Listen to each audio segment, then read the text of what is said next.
ada wartawan yang memang menjunjung tinggi integritasnya, berprofesi sebagai wartawan, mencari berita, tapi ada sebagian oknum yang ya dalam tanda kutip memanfaatkan posisi wartawan untuk kepentingan pribadinya ya.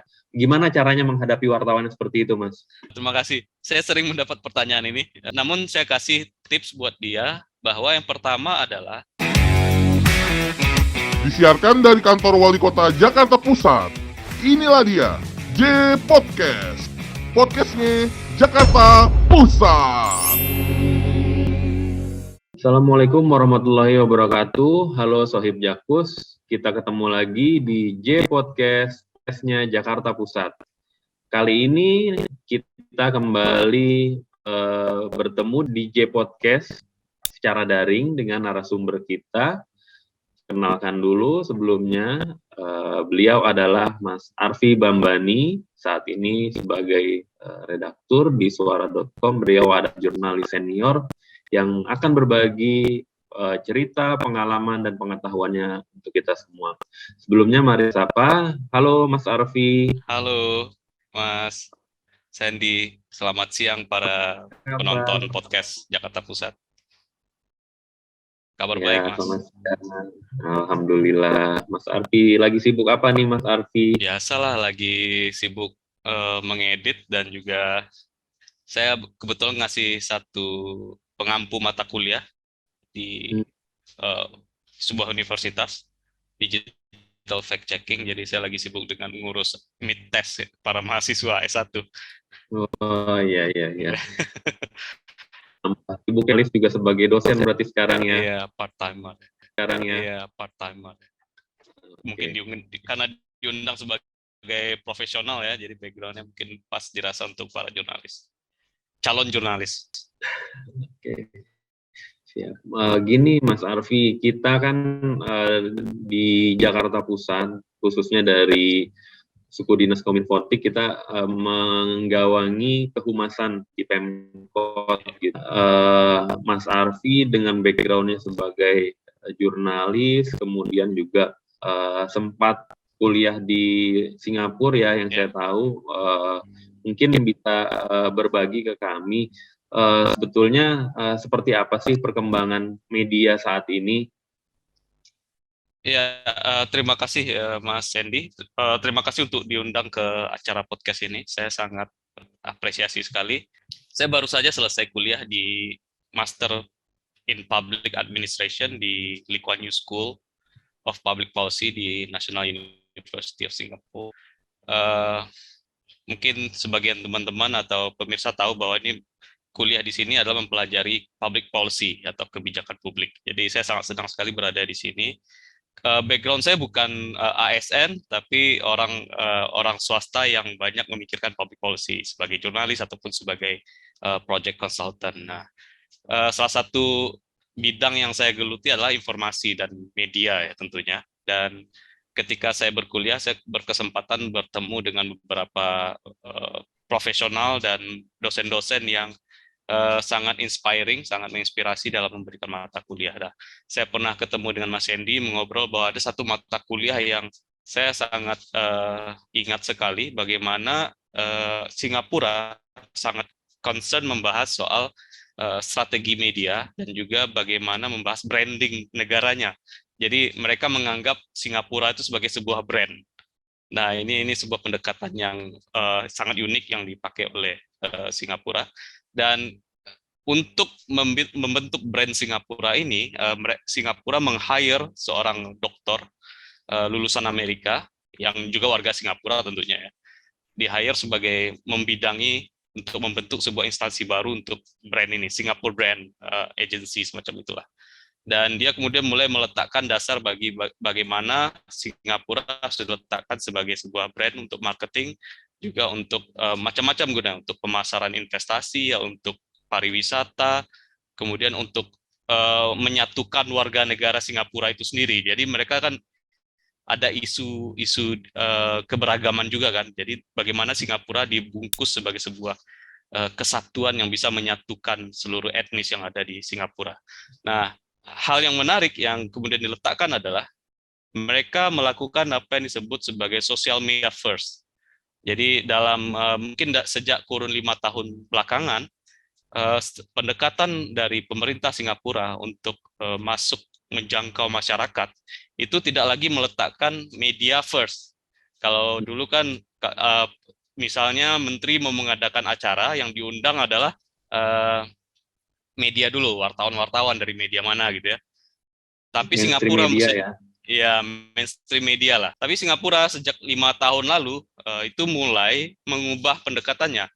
Jadi mereka membentuk tim-tim sosial media sendiri. Jadi masing-masing instansi membentuk tim sosial media yang itu isinya adalah menyampaikan kebijakan, menyampaikan penerangan-penerangan dari pemerintah melalui akun-akun sosial media mereka. Jadi misalnya menggunakan Facebook, menggunakan Instagram atau menggunakan Twitter. Tapi yang saya coba pahami ternyata mereka paling banyak menggunakan Facebook karena sangat atau paling menjangkau, karena mereka menilai Facebook sangat menjangkau hampir seluruh warga negara Singapura. Nah, belakangan juga mereka menggunakan WhatsApp. Jadi misalnya untuk COVID-19, ketika kita mendaftar ke hotline WhatsApp Kementerian Kesehatan Singapura, itu otomatis setiap hari kita akan dikirimi info-info tentang COVID. Jadi misalnya berapa orang yang hari ini masuk rumah sakit, berapa orang yang hari ini sembuh, berapa orang yang teridentifikasi mengidap COVID gitu. Mereka setiap hari di-blast ke WhatsApp kita kalau kita mendaftar ke dalam WhatsApp yang dikelola oleh Kementerian Kesehatan Singapura. Jadi pendekatannya adalah social media first. Nah, ketika sosial media sudah mempublikasikan, apakah itu melalui Facebook, apakah melalui WhatsApp, apakah melalui website yang mereka punya, itu media akan mengejar. Jadi pola kerjanya terbalik sekarang. Jadi media menangkap apa yang muncul di lini masa sosial media, akun dari sosial media para agensi pemerintah ini, misalnya kementerian atau badan atau perdana menteri, dan itu mereka akan mengambil, dan jika perlu mereka akan melakukan ataupun pendalaman lanjut dengan mengutus wartawannya untuk bertemu misalnya. Seringkali sumber-sumber seperti ini, yang halaman Facebook menteri, halaman website sebuah lembaga, itu menjadi informasi yang sangat primer gitu, yang paling diandalkan karena kita terbatas kan untuk bertemu dengan seseorang ketika prosedur COVID dilakukan. Jadi, saya melihat ketika kembali ke Indonesia, social media first ini belum banyak dilakukan. Jadi mungkin masih ada yang media first dulu. Saya orang media, saya menyadari bahwa memang kepentingan kita, kalau memang kepentingannya untuk melayani publik, saya walaupun saya orang media, tidak mau, itu agensi pemerintah seperti kantor gubernur, dinas, kementerian harus punya pemahaman bahwa sosial media dipakai sebagai cara untuk menyampaikan kebijakan baru yang dimiliki oleh pemerintah. Ini harus dijadikan cara pikir. Mungkin saat ini belum social media first, tapi sudah mulai membentuk sayap sosial medianya untuk bekerja. Jadi untuk membentuk tim yang bisa menyampaikan apa yang perlu disampaikan kepada masyarakat gitu. Bahkan juga mungkin bisa melayani interaksi dengan masyarakat, itu lebih jauh lagi, mainnya itu lebih jauh lagi ya. Nah, itu hal-hal yang menjadi catatan saya ketika saya kuliah kemarin itu Mas Hendy. Oke, menarik Mas, terkait media sosial first ini. Sebetulnya kami di Jakarta Pusat juga sudah mencoba mengarah ke sana dengan berupaya mengoptimalkan pemanfaatan media sosial kami, bahkan kami juga sekarang mulai coba-coba main TikTok nih. Trennya mulai ke sana gitu kan. Kita coba manfaatkan TikTok untuk lebih menjangkau kalangan generasi Z mungkin ya. Nah, tapi kalau menurut Mas Arfi, batasannya seperti apa ya? Karena tentunya bentuk komunikasi yang mainstream ya, itu kan biasanya kaku, kemudian ya sangat untuk birokrasi sih sudah terbiasa dengan pola itu. Nah, ketika kita mau mencoba media first, apakah memang gayanya juga harus diubah atau gimana tuh Mas? Menurut saya ada hal-hal yang tidak bisa diubah pakemnya ya. Jadi misalnya postingan presiden gitu ya, pasti Hmm. harus presidensial kan. Oke. Ya, itu pakem yang mungkin tidak bisa kita ubah karena menyangkut kewibawaan negara atau kewibawaan sebuah posisi jabatan gitu. Ya. Namun mungkin kita bisa menggunakan akun lain yang bisa lebih eh, menyesuaikan dengan audiens pengguna sosial media tersebut. Misal kalau TikTok ya, kita paham bahwa audiensnya lebih muda, anak-anak muda gitu, dan formatnya video, dan kita harus tahu video yang seperti apa yang disukai, dan itu yang harus kita sesuaikan. Nah, misalnya seorang gubernur membuat postingan, ya dipastikan ada pakem-pakem yang tertentu tidak dilanggar, karena dia walaupun bagaimanapun dia seorang gubernur yang memiliki tanggung jawab publik kan. Nggak mungkin seorang gubernur disuruh bikin prank kan, nggak mungkin. Ya. Itu kan aneh ya. Betul, Ya, betul. jadi gubernur ya gubernur, dan itu yang harus dipastikan. Kalau melihat dari pengalaman saya di waktu di Singapura, melihat misalnya postingan-postingan dari presiden atau perdana menteri atau kementerian, mereka punya pakem yang kita udah tahu ini pemerintah official resmi gitu. Dan rata-rata begitu ya. Mungkin orang Singapura juga relatif lebih lebih serius ya, lebih mereka menggunakan media sosial dengan lebih serius daripada kita, karena di sana kan hambatan hukumnya banyak kan. Kalau kita salah ya bisa kena denda, kena pidana kan. Jadi mereka lebih serius dalam hal bersosial media. Tidak seperti Indonesia yang lebih lebih santai dan lebih ekspresif gitu. Nah, mungkin pendekatannya ya ada pakem-pakem tertentu yang harus kita tetap adakan ya, gubernur atau kepala dinas gitu ya, nggak mungkin bikin prank, nggak mungkin bikin jokes-jokes yang merendahkan seseorang atau sekelompok Ya. orang gitu. Ya, itu hal-hal yang mungkin perlu diperhatikan. Tapi kalau misalnya isinya adalah konten-konten yang informatif gitu Mas, mengenai kayak kami di Jakarta Pusat misalnya mengenai tempat kuliner atau tempat potensi-potensi unggulan, itu kan mungkin bisa kita bawakan dengan lebih gaya kekinian gitu kali ya. Ya, tentu bisa Mas. Saya 2 minggu lalu ya mengobrol dengan seorang pengelola akun TikTok dari Batam. Dia menemukan sebuah hal yang menarik, bahwa dulunya dia memposting postingan itu menggunakan frame ya. Jadi kan TikTok kan ada video, ada bisa dipakai frame di dalamnya kan, ada frame video. Ketika dia menggunakan frame itu tingkat views-nya rendah kata dia. Ketika dia frame-nya dia copot, jadi benar-benar seperti raw video gitu, video mentah, itu view-nya langsung meningkat tajam, bisa sampai berkali-kali lipat. Jadi dia menemukan bahwa ada kesungkanan orang-orang untuk melihat yang ada frame-nya, dikira ini official resmi. Yeah. Jadi pendekatan-pendekatan seperti itu mungkin ini teknikal, tapi menyangkut konten saya pikir sangat related ya, sangat terhubung dengan apa yang kita bahas ini.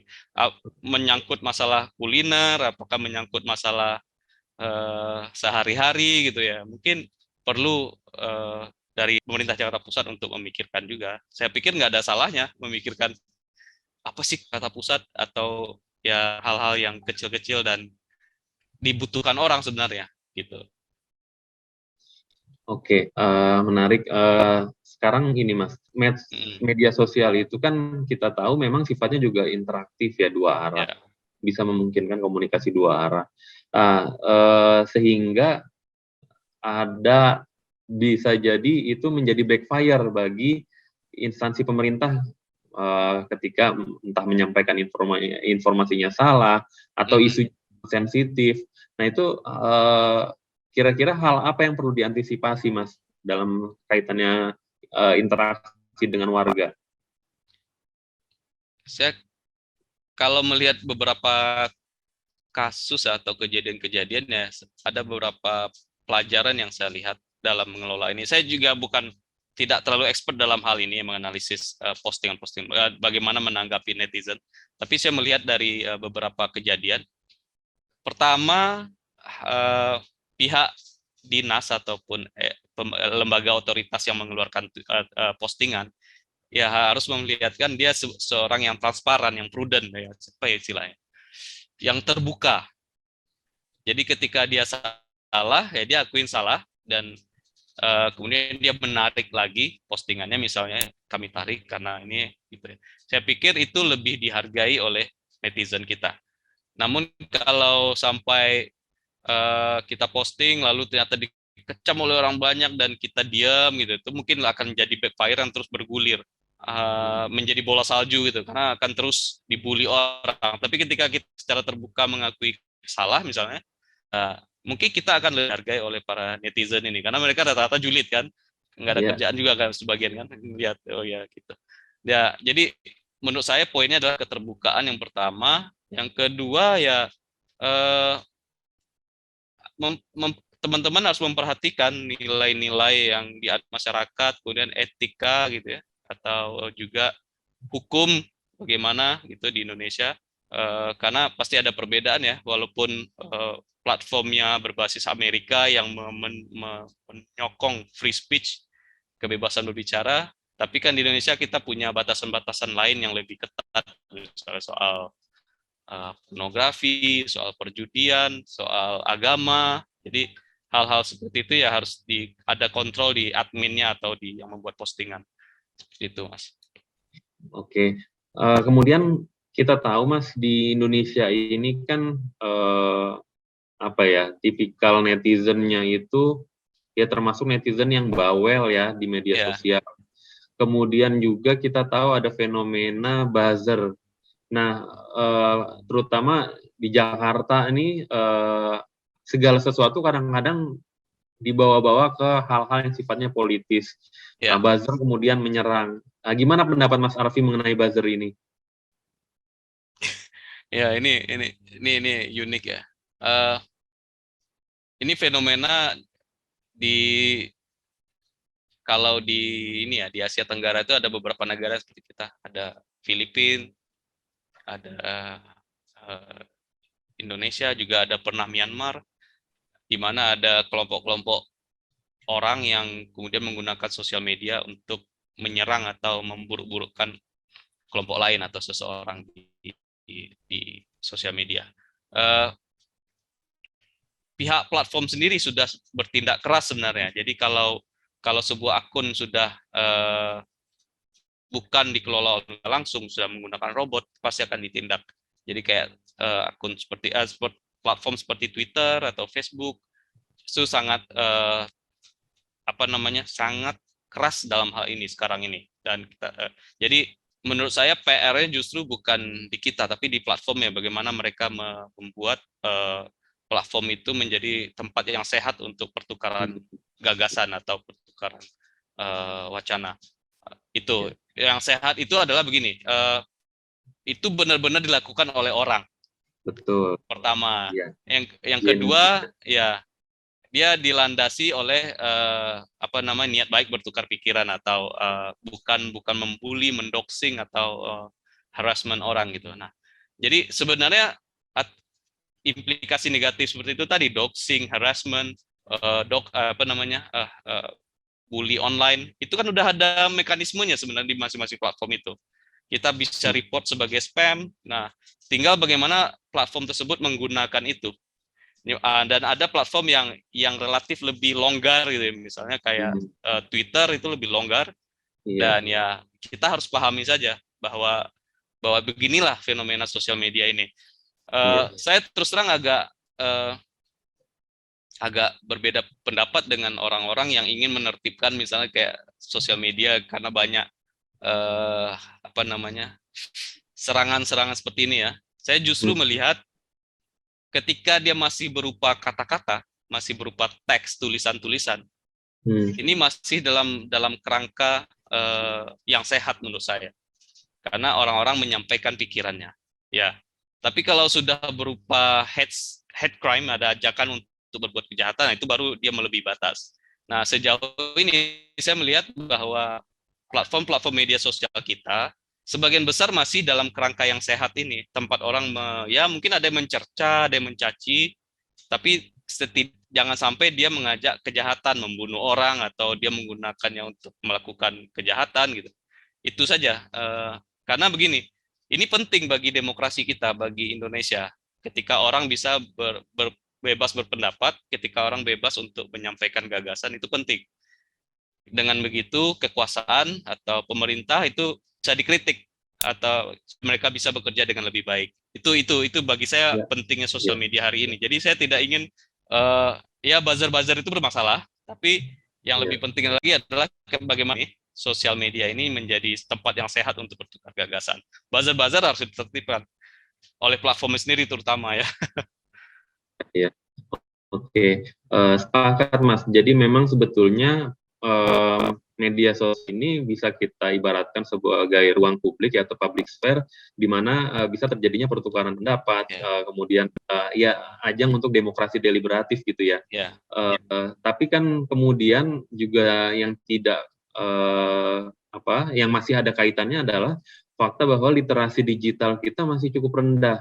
Jadi ketika ada buzzer atau siapapun itu dia melontarkan wacana atau artikel atau apapun yang sifatnya hoax, fitnah, berita palsu. Nah itu gimana? Mas Arfi kan punya pengalaman dan sekarang mengajar soal digital fact checking itu gimana tuh Mas? ya. Ini ada tulisan menarik ya dari seorang dosen di Bina Nusantara.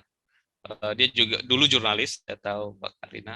Dia kan ada program pemerintah untuk melakukan digital literasi program kepada masyarakat dan dia tidak melihat itu efektif. Hmm.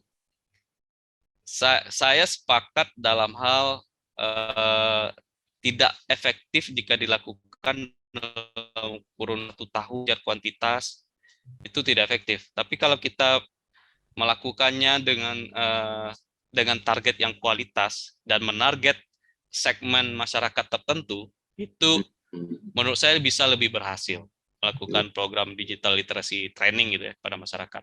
Jadi kenapa ini penting digital literasi ya? Jangan sampai kita membuat warga negara kita tidak tahu gitu bagaimana menggunakan ya media internet ini dengan lebih baik. Dan metode yang paling baik menurut saya bukan kita bikin sebuah training dadakan gitu ya, bikin 3 jam di mana-mana gitu. Menurut saya ya harus disisipkan di dalam kurikulum sekolah. Jadi anak-anak SD, SMP itu disisipkan materi soal ya misalkan di dalam PPKN misalnya, pendidikan kewarganegaraan atau saya nggak tahu apa namanya sekarang. Kita bisa sisipkan soal bagaimana menggunakan sosial media dengan cara yang lebih bisa bertanggung jawab, tetap menjaga privasinya, juga dia bisa mengekspresikan pendapatnya secara bebas, namun bisa dalam taraf-taraf yang sehat gitu. Mengekspresikan dalam cara yang sehat gitu ya, dan gitu. Itu yang mungkin perlu kita pikirkan dan saya rasa ya tidak perlu tidak perlu satu mata pelajaran khusus tersendiri gitu ya, tapi disisipkan aja. Jadi bagaimana menggunakan ini lalu dipraktekkan bagaimana membuat postingan yang sehat, yang baik. Jadi dan dengan disadarkan begitu ya anak-anak kita itu paham bahwa ketika dia posting sebuah hal di online di sosial media, ya dia harus siap bertanggung jawab bahwa itu akan tersebar kemana saja dan akan dibaca oleh siapa saja. Dan mungkin akan berimplikasi terhadap masa depannya. Jadi hal-hal seperti itu mungkin perlu kita sampaikan kepada anak-anak sekolah ini. Gitu. Ya, anak sekolah salah satu penting. Oke, tapi bagaimana kasusnya ketika emak-emak nih yang terprovokasi oleh berita hoax, hate speech, gimana nih cara kita mengantisipasi hal tersebut, Mas? Pengguna internet kita tuh banyak ya. Terakhir tuh saya baca 130 juta orang. Penduduk kita 270, berarti separuh orang Indonesia sudah berinternet. Sebagian pasti orang-orang yang berusia mungkin di atas 50, 60 tahun ya. Yang mereka tidak besar di dalam internet. Jadi mereka baru migrasi ke internet gitu, mungkin di umur-umur 30-an atau 40-an, migrasi menggunakan internet dan mereka mikir mereka dibesarkan dalam tradisi koran atau media yang satu arah koran radio satu arah, TV satu arah, walaupun satu arah, tapi dia sudah diedit oleh redaktur atau editor kan, konsumsi dari media-media yang tradisional ini. Namun ketika mereka migrasi ke internet, mereka berpikir semua yang terbit di internet itu sudah melalui proses kuratorial dan editorial tadi. Dan mereka berpikir ini benar ketika nyampe di WhatsApp grup mereka baca, oh ini ada info ini nih, penting nih. Wah benar nih gitu. Nah, mereka tidak berpikir bahwa segala sesuatu di internet tidak semuanya melalui editorial, tidak melalui kuratorial. Dan mereka juga mungkin tidak paham bagaimana menggunakan mesin pencari untuk memverifikasi apa yang mereka telah temukan itu tadi. Jadi mereka tidak bisa memverifikasi melalui mesin pencari, dan ketika dipakai mesin pencari pun mereka tidak tahu yang mana yang akan mereka pilih sebagai informasi pembandingnya. Jadi ini misal seperti keponakan saya usianya 10 tahun, ketika saya bilang, udah pakai mesin pencari aja, informasi apa? Ketika dia udah dicari, diketik tuh keyword-nya di mesin pencari, dia bingung memilih yang mana. Jadi saya membayangkan itu terjadi juga mungkin kepada mungkin segmen masyarakat usia-usia 50-an, 60-an, bingung yang mana ini yang saya pilih yang benar. Mereka juga nggak tahu media mana yang kategorinya media massa, mana yang kategorinya sosial media, mana yang kategorinya blog, mereka juga nggak paham. Betul. Ya, ini complicated. Complicated. Ada banyak hal yang masih harus dilakukan ya. Ya, mungkin memang harus diadakan training cabutan untuk mereka ini, gitu. Ada bikin untuk menyasar ibu-ibu PKK, menyasar bapak-bapak RT, itu bagaimana menemukan informasi di internet, bagaimana kemudian memverifikasinya. Mungkin perlu yang seperti itu, digital literasinya. Kami juga di Diskominfo DKI Jakarta, termasuk di semua wilayah juga rencananya tahun ini akan ada menggelar kegiatan yang terkait dengan literasi digital ini, karena memang ada persoalan serius ya ketika penggunaan internet begitu masif, namun literasi digitalnya rendah. Oke, berikutnya Mas, terakhir kita ketemu Mas Arfi sempat cerita ke saya mengenai 3 kategori konten, saya lupa. Terus yang sekarang menuju ke sana. Nah, ini kan pemirsa kita mungkin sebagian ada yang mengelola media sosial atau website dan segala macam. Mungkin bisa kasih bocoran Mas Arfi, konten seperti apa sih yang sekarang tuh jadi tren gitu? Ya. Saya sejak awal menjadi jurnalis kan bekerja di media online ya, media digital, dan akhirnya mungkin belakangan ini baru 1 tahun ini saya memahami konten berita atau informasi. Jadi informasi ini lebih luas ya, berita itu lebih kecil bagian dari informasi. Itu sebenarnya kategorinya 3 macam menurut saya. Saya cerita sama Mas Hendy waktu itu. Kategori pertamanya adalah dia breaking news, berita atau berita keras. Jadi misalnya hari ini Pak Erick Thohir meresmikan stasiun Garut gitu. Itu hard news. Stasiun. Kemudian kategori kedua adalah kita menyebutnya sebagai evergreen content. Jadi apakah dia berita, apakah dia informasi, dia menjadi informasi atau berita yang evergreen. Evergreen itu artinya dia akan selalu ada dan dibutuhkan oleh orang sepanjang masa. Ya, jadi misalnya yang dicari orang itu, pada contoh tadi yang stasiun Garut tadi, mungkin Pak Erick Thohir, judul berita hard news-nya adalah Pak Erick Thohir bersama Menhub meresmikan stasiun Garut. Nah, evergreen kontennya adalah misalnya sejarah stasiun Garut. Itu evergreen. Itu orang akan cari terus. Apa sih sejarah stasiun Garut nih? Kenapa dia tidak aktif selama 40 tahun misalnya. Nah, ketiga kategorinya adalah bagaimana membuat yang breaking news tadi, yang hard news tadi menjadi evergreen. Ya, itu kategori yang ketiga. Jadi ada hard news yang akan menjadi evergreen. Yang akan tetap dicari ya. Akan dicari orang. Jadi misalnya dari contoh stasiun Garut tadi mungkin bisa dibikin berita setelah 40 tahun stasiun Garut kembali beroperasi. atau itu mungkin masih breaking news. Jadi bagaimana membuat yang breaking news ini menjadi hard news, menjadi evergreen content, itu sih intinya. Mungkin yang sejarah tadi ya, sejarah Garut itu mungkin bisa jadi sesuatu. Oke. Terakhir nih Mas Arfi, kami nih di Pemkot, terutama jajaran di wilayah ya, misalnya di kelurahan, di kecamatan, atau pemirsa Sohib Jakus yang bertugas di suku dinas dan berbagai unit lain, itu kadang melihat wartawan tuh gimana ya, ada wartawan yang memang menjunjung tinggi integritasnya, berprofesi sebagai wartawan, mencari berita, tapi ada sebagian oknum yang ya dalam tanda kutip memanfaatkan posisi wartawan untuk kepentingan pribadinya ya. Saya nggak mau menyebut istilahnya apa gitu, tapi ada yang seperti itu, dan kadang-kadang beririsan nih dengan LSM yang juga sebenarnya bodong gitu ya.